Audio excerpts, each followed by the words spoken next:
अगर मैं आपसे पूछूं कि पास्ता कहाँ की डिश है तो आप क्या कहेंगे? आप कहेंगे ये भी कोई पूछने की बात है, सब जानते हैं पास्ता तो इटालियन डिश है।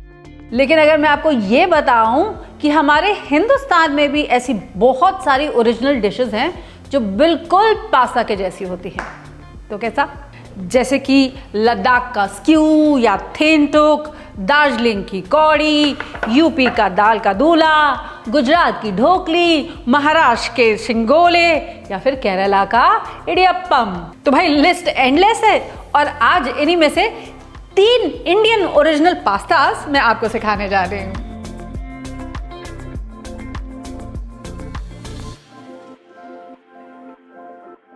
वैसे पास्ता की डेफिनेशन के अकॉर्डिंग ना, फ्लावर का बनता है एक डो के करते हैं हम अलग अलग शेप्स और इन शेप्स को सॉस के साथ कुक कर लेते हैं और यही पास्ता हो जाता है।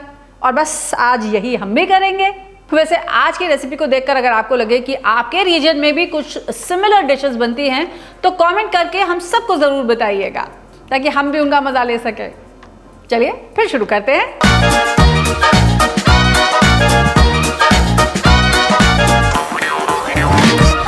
तो लद्दाख से, केरला से और यूपी से हैं आज के ये 3 पास्ता डिशेस और शुरुआत कर रही हूँ भाई मैं अपने यूपी के साथ और आपके साथ शेयर कर रही हूँ आज दाल का दूल्हा की रेसिपी। तो यहाँ 1 कप अरहर की दाल को मैंने भिगो करके रख दिया है। अब एक प्रेशर कुकर में इस दाल को पकने के लिए चढ़ाते हैं 3 कप पानी, आधा चम्मच नमक और आधा चम्मच हल्दी के साथ। तो जब तक दाल पकती है तब तक अपने पास्ता का डो लगा लेते हैं और इसके लिए मुझे चाहिए होगा 2 कप आटा। इसमें ऐड करूंगी आधा छोटा चम्मच नमक, 1 टेबलस्पून ऑयल और पानी के साथ इसका एक स्टिफ सा डो गूंद लूंगी। अब देखिए कुछ ऐसा स्टिफ डो हमको चाहिए। बहुत नरम आपको अपना आटा नहीं गूंदना है, लेकिन हाँ ये स्मूथ जरूर हो जाना चाहिए। तो बस इस आटे को गूंद के केवल 10 मिनट के लिए हम रेस्ट करने के लिए छोड़ देंगे। तब तक यहाँ हमारी दाल भी पक जाएगी। हमारा डो रेस्ट कर चुका है तो अब इसको हम पहले रोल आउट कर लेंगे और इक्वल साइज्ड बॉल्स में काट लेंगे जो कि छोटे से नींबू के साइज की होनी चाहिए। अब आती है डो को शेप करने की बारी। तो इसे शेप करने के लिए क्या करेंगे, इन डो बॉल्स में थोड़ा सूखा आटा लगाएंगे और इन्हें एक छोटी सी पूड़ी के जैसे बेल लेंगे। अब दोनों हाथों से 2 तरफ से इस डो को आप उठाइए और बीच में लाकर देखिए ऐसे इसे बस पिंच कर दीजिए तो कुछ ऐसी शेप रेडी हो जाएगी हमारे पास्ता की। चलिए ऐसे अपने और पास्ता शेप कर लिए जाएं। दाल हमारी अच्छे से गल चुकी है। अब इसे थोड़ा सा चला लेंगे ताकि ये मैश हो जाए। अब फिर से इस दाल को हम गैस पे चढ़ाते हैं और इसमें ये जो पास्ता यानी कि दाल का दूल्हा हमने जो प्रिपेयर करके रखा हुआ है इसे ऐड कर देंगे। अब इस दाल के साथ अपने पास्ता को हम कुक होने देंगे कवर करके तकरीबन 7 से 8 मिनट के लिए, या तब तक जब तक हमारा दाल का दूल्हा जो है वो अच्छे से पक नहीं जाता और फर्म नहीं हो जाता। ये देखिए ये अच्छे से पक चुका है और ये मुझे कैसे पता चलेगा, क्योंकि मेरा पास्ता अब फर्म हो चुका है, अपनी शेप को होल्ड कर रहा है। देख रहे हैं, इसका ये मतलब हुआ कि अब हमारा दाल का दूल्हा अच्छे से पक चुका है। अब बारी आती है इसमें लगाने की एक बढ़िया सा तड़का। पैन में लेते हैं 2 टेबलस्पून तेल। तेल जब हो जाएगा गरम ऐड करेंगे इसमें 1 टीस्पून जीरा और इसी के साथ साथ 1 टीस्पून बारीक कटी हुई लहसुन भी, 3 खड़ी लाल मिर्च तोड़ करके और 1/4 चम्मच हींग। गार्लिक भी गोल्डन हो गया है, इसी के साथ साथ मिर्च भी फ्रेग्रेंट हो गई है ना। तो अब इसको हम यहाँ पोर कर देंगे इन आवर पैन और इस तड़के के साथ भी इस दाल और दाल के दूल्हे को कुक कर लेंगे 2 से 3 मिनट के लिए, ताकि इस तड़के का पूरा फ्लेवर जो है वो हमारी दाल में आ जाए। आ गया और ये देखिए हमारी दाल भी अब अच्छी खासी गाढ़ी हो चुकी है। तो अब गैस को करते हैं बंद और गर्मा गर्म हम अपने दाल का दूल्हा यानी कि हमारे पहले इंडियन पास्ता को सर्व करते हैं। अब चलते हैं लद्दाख की तरफ और बनाते हैं अपना सेकेंड पास्ता, जिसे वहाँ कहा जाता है स्क्यू। अब जो स्क्यू है ना, इसके अंदर आलू, प्याज, टमाटर, मटर ये सब जाता है। तो आलू को पील कर लीजिए और बड़े बड़े चंक्स में आप कट कर लीजिए। अगर छोटे आलू हो तो उनको केवल हाफ में कट कर लीजिएगा। अब पैन में लेते हैं हम 3 टेबलस्पून ऑयल, और जब ये ऑयल गर्म हो जाएगा ना तो इसमें ये एक फाइन स्लाइस किया हुआ अनियन ये डाल देंगे। 2 इंच के अदरक के टुकड़े को हम फाइनली स्लाइस कर लेंगे और इन अनियंस के साथ इनको कुक कर लेंगे जब तक कि ये भी ब्राउन नहीं हो जाते। जब ये अनियन भी थोड़ा सा गोल्डन कलर लेने लग जाएगा ना, तब ऐड करूंगी इसमें ये स्लिट की हुई ग्रीन चिलीज। क्या आप जानते हैं पास्ता कितने तरीके के होते हैं? चलिए मैं बताती हूँ। तो इटली में पास्ता होते हैं बेसिकली 4 तरीके के। देखिए, एक तो होते हैं वो शेप्ड पास्तास जो हम खाते हैं, जैसे कि मैकरोनी हुई या फिर पेने पास्ता हुआ, और दूसरे हुए फ्लैट पास्तास जैसे कि लजानिया या कैनेलोनी। तीसरे होते हैं फिल्ड पास्तास जैसे कि रावियोली, और चौथे होते हैं रिबन शेप के पास्तास जैसे कि हमारी स्पेगेटी हुई या फिर नूडल्स। जी हाँ, नूडल भी एक तरीके के पास्ता ही होते हैं। अब ये देखिए, ये अनियन ने भी एक हल्का सा गोल्डन कलर ले लिया है ना, तो अब इसमें ऐड करते हैं हम 1 चम्मच रेड चिली पाउडर, और इसी के साथ साथ ये चॉप्ड टमेटोज भी। नमक स्वाद अनुसार। मिक्स दिस वेल, और इसके साथ ही ऐड कर देंगे हम ये कट किए हुए पोटैटोज, आधी कप मटर। इन सबको अच्छे से मिक्स कर लेंगे और इसके बाद इनको कवर करके हम छोड़ देंगे पकने के लिए तकरीबन 7 से 8 मिनट के लिए, या तब तक जब तक कि हमारी वेजिटेबल्स कुक नहीं हो जाती। तब तक अपना पास्ता शेप कर लेंगे। ये देखिए, अब पास्ता का डो तो हमने ऑलरेडी लगा करके रखा हुआ है ना, वही आटा जो हमने पहले गूंद लिया था। आप चाहें तो इसे मैदे से भी बना सकते हैं और आधा आटा और आधा मैदा भी इस्तेमाल कर सकते हैं। अब इस डो को एक लंबे से पाइप की तरह से मैं रोल आउट कर लूंगी। इसे हम छोटे छोटे पीसेस में कट करके रख लेंगे, केवल एक मार्बल यानी कि कंचे के साइज के पीसेस। अब अपने हाथ के बीच में रोल कीजिए और अपने थंब से इसको यूं प्रेस करके ना एक कटोरी की जैसी शेप हम बना लेंगे। तो ऐसे ही और पास्ता शेप कर लेते हैं। तो लद्दाख की सर्दियों में ये एक बहुत ही वार्मिंग सा, हार्टी सा, फिलिंग सा सूप रेडी हो जाता है, जिसमें होता है ये पास्ता जिसका नाम है स्क्यू।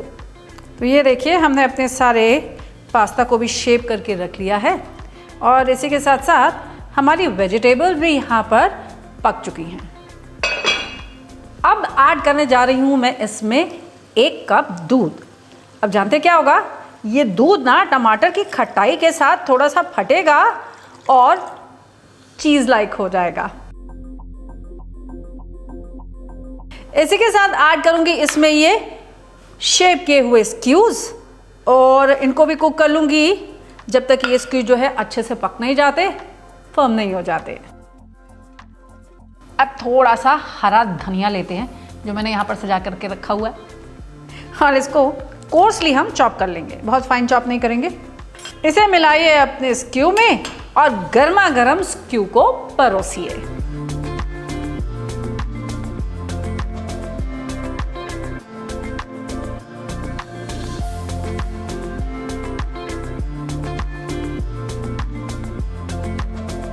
अब लद्दाख से बढ़ते हैं केरला की तरफ। याद है ना, आपको बताया था कि 4 तरीके के पास्ताज होते हैं, जिसमें से एक होते हैं रिबन शेप पास्ताज या जिसे हम नूडल पास्ता भी कहते हैं। तो वही कुछ बनाएंगे आज, केरला के इडियप्पम्स, जो बनेंगे चावल के आटे के साथ। अब पैन में पहले ले लेंगे हम 1.5 कप पानी और इस पानी को हम बॉइलिंग पे ले आएंगे। पानी जब बॉइलिंग पे आ जाएगा ना, तो पहले तो ऐड करूंगी मैं इसमें 1/4 टीस्पून नमक और इसी के साथ साथ 1 टीस्पून तेल। अब इसमें ऐड करूंगी 1 कप चावल का आटा और इसे अच्छे से मैं मिक्स कर लूंगी with the back of my wooden spoon. अब इसे ढक करके 10 मिनट के लिए मैं रेस्ट करने के लिए छोड़ दूंगी ताकि चावल जो है वो अच्छे से फूल जाए। और तब तक पास्ता की सॉस यानी कि हमारे इडियप्पम के साथ का स्टू प्रिपेयर कर लेंगे। तेल जब हो जाएगा गरम तो इसमें ऐड करेंगे कुछ होल स्पाइसेस, 1 टुकड़ा दालचीनी का, 3 से 4 लौंग, आधा छोटा चम्मच काली मिर्च के दाने और 3 से 4 हरी इलायची भी। अब ऐड करेंगे इसमें 1 चम्मच बारीक कटा हुआ अदरक, लहसुन और आधा कप बारीक कटा हुआ प्याज भी। 8 से 10 ये करी लीव्स को भी ना तोड़ करके मैं इसमें ऐड कर दूंगी। इसी के साथ 3 हरी मिर्च जिनको मैंने रफली चॉप कर लिया है। अब ये अनियंस के साथ करी लीव्स और ग्रीन चिलीज को भी मैं कुक कर लूंगी जब तक कि अनियन जो है वो गुलाबी नहीं हो जाता।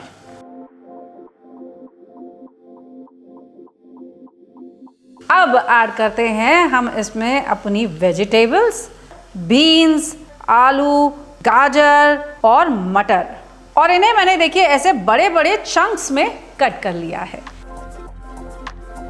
इन्हें स्टर फ्राई कर लेंगे केवल 1 मिनट के लिए। अब इसमें ऐड करते हैं सॉल्ट टू टेस्ट और इसी के साथ ऐड करेंगे इसमें 1 कप पानी भी। अब कढ़ाई पर ढक्कन लगाइए और धीमी धीमी आंच पे इन वेजिटेबल्स को कुक हो जाने दीजिए जब तक ये टेंडर नहीं हो जाती।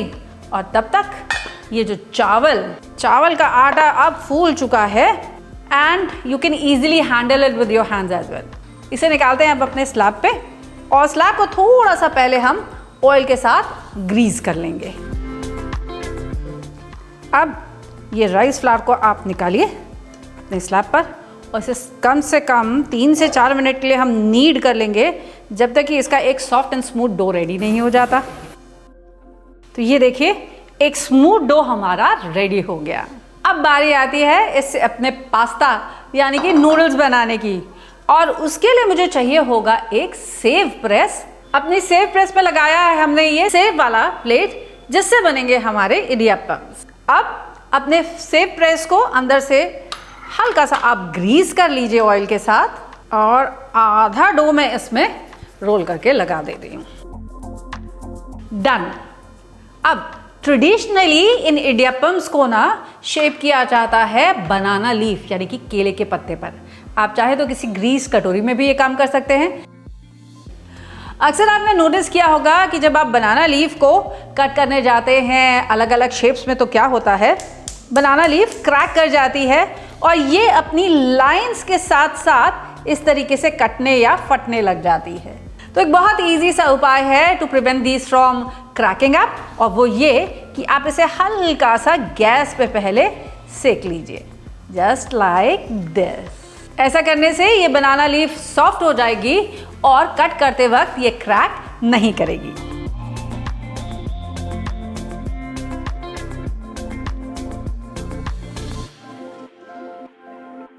अब शाइनी साइड को रखेंगे हम अप और अपने इडियप्पम्स को हम इनके ऊपर शेप कर लेंगे।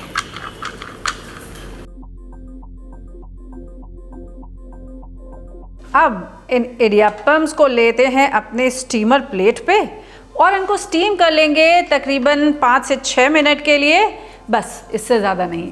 अब यहाँ देखिए यहाँ पर हमारा स्ट्यू के वेजिटेबल्स भी सारे पक चुके हैं।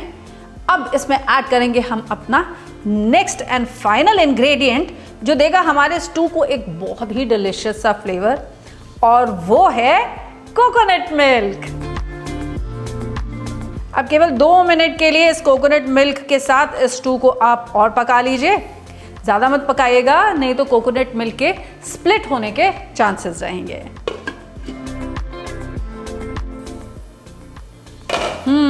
हमारा स्टू भी बन चुका है। अगर आपने नोटिस किया इसमें हमने कोई लाल मिर्च नहीं डाली है, केवल काली मिर्च और हरी मिर्च की हीट है इसमें। स्टू भी डन और हमारे पास्ता यानी कि इडियप्पम्स भी हो चुके हैं। Let's get them.